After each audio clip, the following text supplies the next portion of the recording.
How's it going? It's Rocky. So I've lost all my profits year to date for the year 2022, but now we're just trying to recover and get back to break even before the year ends. And basically wanted to show you how we did this week, where we did a total of 5 trades. 4 of them are pretty good, one not so much, and that's one that I'll probably focus on my trade analysis.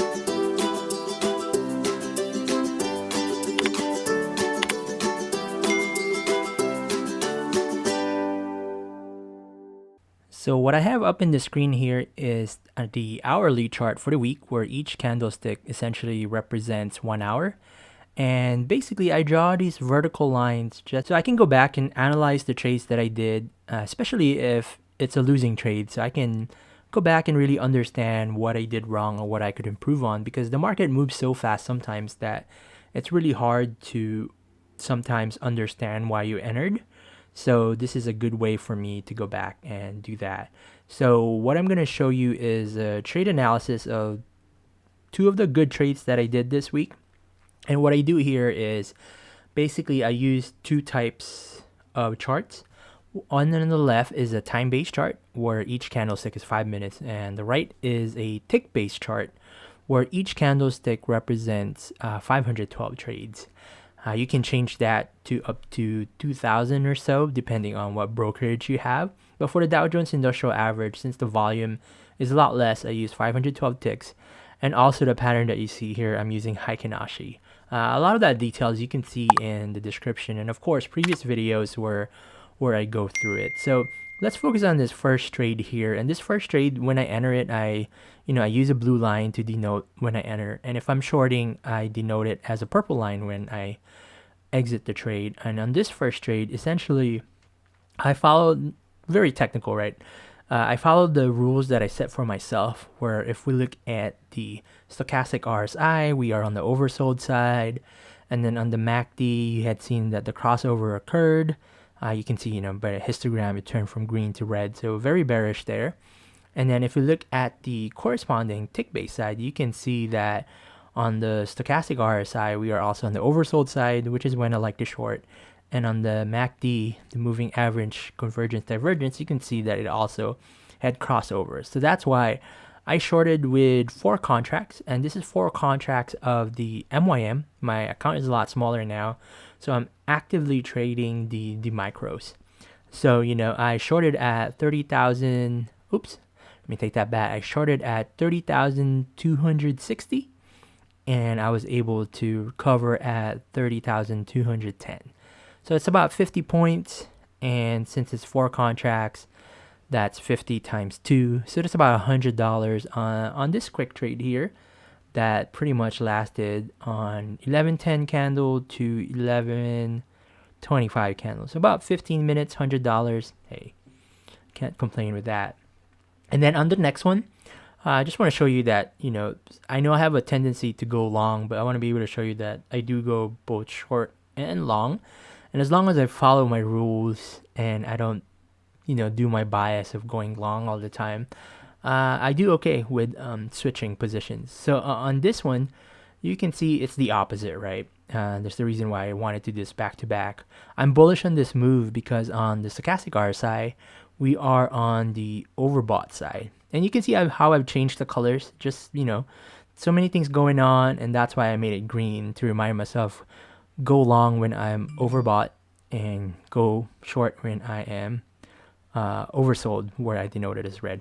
But anyway, on this one, you can see we're on the overbought side, and then on the MACD, at the time where I entered this, the crossover already occurred, but the signs are definitely there because you can see how the lines are starting to converge. What does that mean? The lines are getting closer to each other. It's harder to see with the lines, but with the histogram, you can see that by the color change from a bright red to something that is less brighter to show you that it's about to turn into a green histogram. With this one, you can also see on the tick-based side, it's about to cross over on the MACD, and on the stochastic RSI, we were on the overbought side. So with this trade, again, rather quick. This was on the 12:20 candle, exited at the 12:30 candle. It's about 10 minutes. We opened 4 contracts at 32.30, exited again at 32.80, Again, another 50-point run, and with this one, 50 times 2, another $100. So this 2 trades right here got us a gross profit of $200 before commissions and fees. This last trade I want to show you is my not so good trade. End of the day for this trade, I was net positive, but it's one of those where it's trying to get it out of my system, because I have this tendency to just do a trade without following my rules sometimes. And with this one, I was looking through it on my phone. Something that I tell myself don't do too much, but sometimes I end up doing it. I really, a personal thing, right? I just need to get that out of my system. Or based on what I was seeing on my phone, it seemed like it was a very bullish move. So I entered 2 contracts. Let me move this to show you where I entered there. So I entered 2 contracts at 30,502 because I must have seen something on my phone, which obviously if we look at the time base and the tick base here, there was nothing there that said that I should be bullish on this move. And then as you can see, it dropped. The range of this one was 122 points on this candle, where I added 2 more contracts. And then before you know it, I added 2 more. So had a total of 6 contracts on these trades. This is one of those gut feeling trades again, right? For the day, the market was down. This was a Thursday. But basically the reason that I held on was because someone from one of the Fed governors was pretty bearish about the entire macroeconomic situation, how he expects the Feds to keep being aggressive on the interest rate. But in the middle of the article, you also read that this one person who made this comment, headlines on CNBC, was not a voting member of the FOMC. So it's one of those where, technical analysis showing you can't be bullish on this day, but my fundamental analysis was telling me, nah, we're fine. People are just reacting to this. But with futures trading, you can't have both ways of looking at it, right? You just got to go in and out really quick.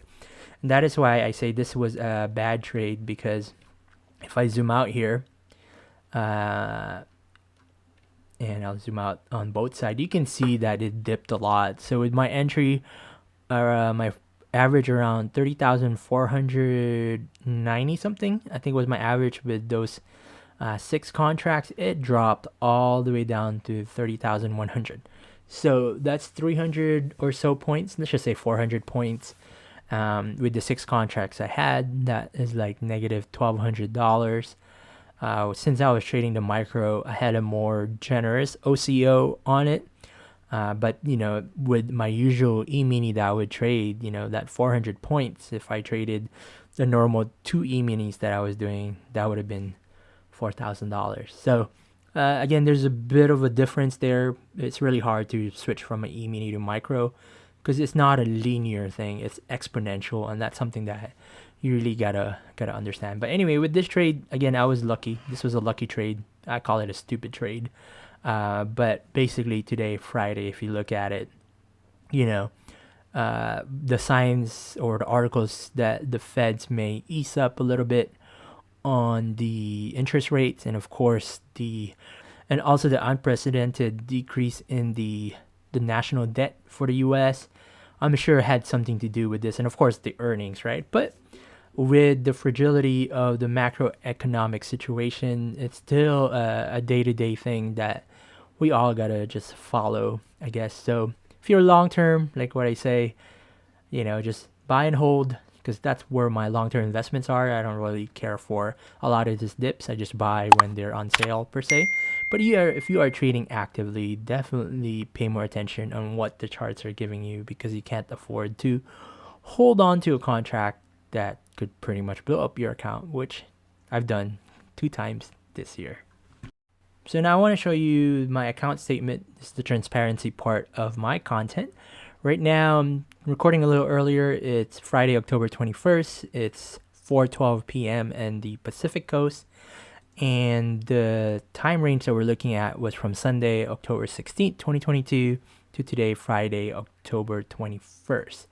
Now, if we look at our description here, I want to show you that I've made some withdrawals to my account. So I paid myself per se. Yes, I know I'm red year to date, but I do have this ability to withdraw from this account because I need that to pay down some debts. So here I withdrew $2,000, and also I made another withdrawal on Friday of $1,000. So a total of $3,000 that I paid myself. So I will make sure that I pretty much add that to our ending cash. So on our statement here, we ended the week at $21,009.09. But like what I mentioned, we withdrew $3,000 from the account, so we will add that back. And then our starting cash we'll subtract is $16,436.33. So for the week, happy to say that we were able to recover a good amount. We recovered $7,572.76 from the account. And percentage wise, I haven't done this in a while. I'm glad, I'm able to do this now, So that total divided by our starting cash of $16,436.33, multiply that by 100. It was a nice, pretty much 46% increase to our account. That is our content for the week. I am happy about this little journey that we have going back to break even. It's a long road, but I am pretty positive about what's going on. And again, if you're wondering how did you gain that much if you're just trading the micros, so what I'm doing is I do have one e-mini that I'm just leaving there until December 15th because it's a strategy that I'm trying to psych myself because I have this tendency to hold, right? So with that one e-mini that I'm just going to leave on the side and stay long on it, that will take care of that weakness I have. And then on the micros, actively, I'm just going to trade because that's where I can control things, go back to my basics. And as you can tell, there's no perfect weeks. I still had one bad trade that I would not recommend this week based on my trade analysis. So if you skip that, switch back. It's also on the timestamp. I went through that one trade. Anyway, hope you enjoyed that content and I hope to see you again next week. All right, have a good one.